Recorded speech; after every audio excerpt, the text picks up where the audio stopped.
but one line he said, one line. No, one nimisham irungappa, please. He might be very emotional, sir, but that one line he said is objectionable, and I will seek your indulgence to remove it. He said, Tamil Nadu la kaaru vai paakren. You enter Tamil Nadu, I'll see you. No good. No good. இல்ல தப்பது தப்பு அப்படி சொல்லக்கூடாது. நீங்க அப்படி பேசுறது தப்பு. நீங்க அப்படி பேசுறது ரொம்பவே தப்பு. இந்த நாட்டுல யார் வேணாலும் எங்க வேணாலும் கால் வைப்போம். யாருக்கும் அதிகாரம் இல்ல ஒரு உயிர் மேல. Honorable Finance Minister. So sir, this is atrocious. You set foot in Tamil Nadu and take care. What is that language? We have a Home Minister after a long time who has brought about changes unthinkable. What he said, you can be fully assured.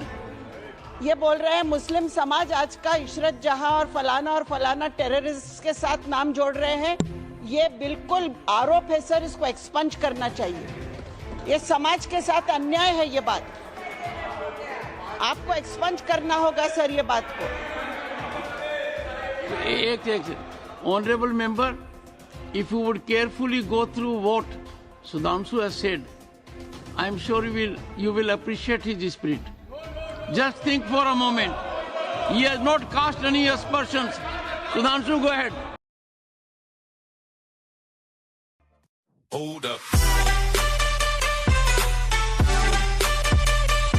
इससे दिखाई पड़ता है कि कितनी एक तरफा हम लोगों ने कोई निगोशिएट ही नहीं किया और उसे करने की बात कही थी. इसलिए मैं कह सकता हूं सर, अब हमारी सरकार ने जो संशोधन किए हैं, अब ये मजहबी हुकूमत के फरमान से नहीं, बाबा साहब अम्बेडकर के संविधान से चलने वाला है. अब मैं अंत में उस विषय के ऊपर आता हूं जिसे सांप्रदायिक राजनीति बनाम सेकुलर राजनीति इसके ऊपर कहा जाता है. सभापति महोदय, मैं बताना चाहता हूं कि जब आजादी मिली उसके बाद क्या किसी ने डिमांड किया था कि हमें वक्फ बोर्ड चाहिए? नहीं किया था. फिर क्यों 54 में दिया गया? किसी मुस्लिम ने डिमांड किया क्या कि मदरसे चाहिए? फिर क्यों दिया गया? मुस्लिम समाज तो राष्ट्र की मुख्य धारा में आने को तैयार था. इसीलिए यूसुफ खान, दिलीप कुमार के नाम से आने में उन्हें कोई प्रॉब्लम नहीं थी. महजबीन बानो को मीना कुमारी के रूप में आने में प्रॉब्लम नहीं थी. मुमताज बेगम को मधुबाला बन के आने में प्रॉब्लम नहीं थी. हामिद अली को अजीत के रूप में आने प्रॉब्लम नहीं थी. मगर और मैं यह भी बताना चाहता हूं, मुस्लिम समाज में बहुत बड़ा तबका उस समय इस बात को सोच रहा था, और अभी कपिल सिब्बल साहब बोले ये उस चीज के वकील रहे, इन्हें पता होना चाहिए, पता होगा कि सुन्नी सेंट्रल वक्फ बोर्ड राम मंदिर में 1961 में मुद्दई बना है. 12 साल के बाद, क्योंकि के मोहम्मद ने लिखा है कि एक बहुत बड़ा तबका था जो ये मानता था कि हमें इस चक्कर में नहीं पड़ना चाहिए. मगर अफसोस कि वही लेफ्टिस्टों, सेकुलरिस्टों ने उनको समझाकर इस मुकाम तक लाकर खड़ा कर लिया. अब यहां मैं एक और बात कहना चाहूं, खैर छोड़िए उन सरकारों ने बाद में क्या दिया, मगर उसके बाद सुनिए, इंदिरा जी के जमाने में मुस्लिम पर्सनल लॉ बोर्ड आया, तो राजीव जी के जमाने में शाहबानो केस आया, तो नरसिम्हा राव के जमाने में 95 का एक्ट आया, तो मनमोहन सिंह जी के जमाने में 2013 का एक्ट आया, मगर इलाज नहीं निकला. तो इसे एक शेर में कहूंगा कि मरीजे सेकुलर इश्क पर लानत खुदा की, मर्ज बढ़ता गया जो जो तौबा की. अब मैं सभापति महोदय एक और बात कहना चाहता हूं. शुरू के 20-25 साल में मुस्लिम समाज के बारे में मैं कहना चाहता हूं. आज जब आजादी मिली तो मुस्लिम समाज के प्रतीक कौन थे?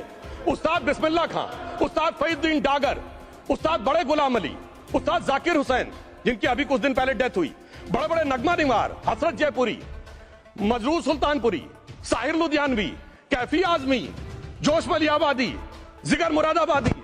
अब सर क्या हो गया? तब मुस्लिम समाज इन अदब के शाहकारों के साथ जोड़ा जाता था.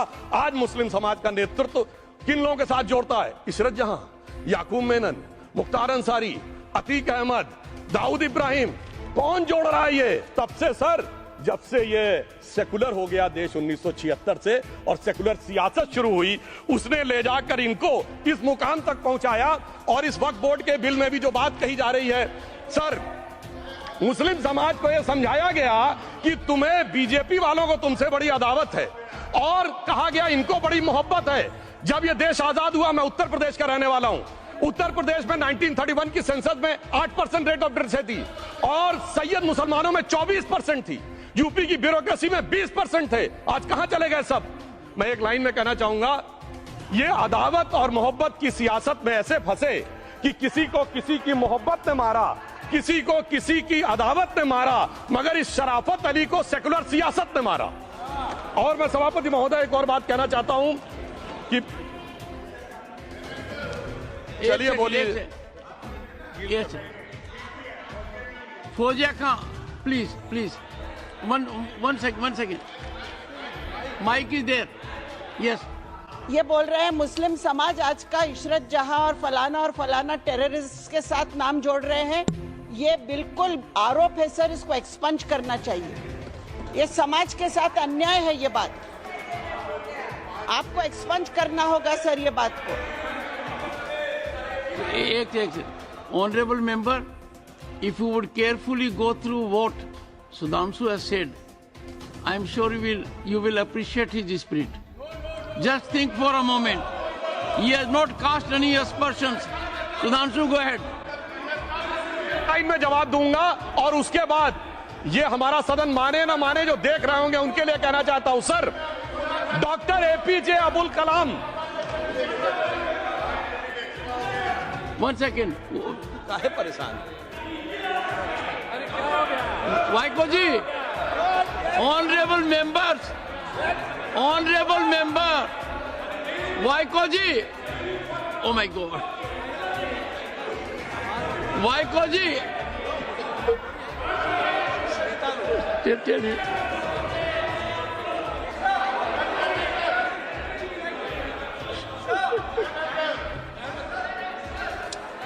Honorable SM. को जी हिंदी समझ रहे हैं।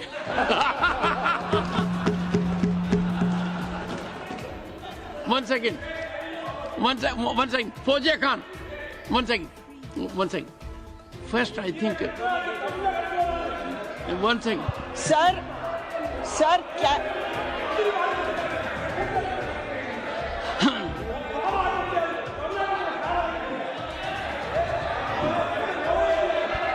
Sir, community cannot be stigmatized. Yes. An entire community cannot be branded like this. Fozia Khan ji, I'll come to you. I'll give you the opportunity. Honorable Finance Minister. But one line he said, one line. No, one nimisham irungappa, please. He might be very emotional, sir, but that one line he said is objectionable, and I will seek your indulgence to remove it. He said, Tamil Nadu la kaaruvai paakren. You enter Tamil Nadu, I'll see you. No good. இல்ல தப்பது தப்பு. அப்படி சொல்லக்கூடாது. நீங்க அப்படி பேசுறது தப்பு. நீங்க அப்படி பேசுறது ரொம்பவே தப்பு. இந்த நாட்டுல யார் வேணாலும் எங்க வேணாலும் கால் வைப்போம். யாருக்கும் அதிகாரம் இல்ல ஒரு உயிர் மேல. Honorable Finance Minister.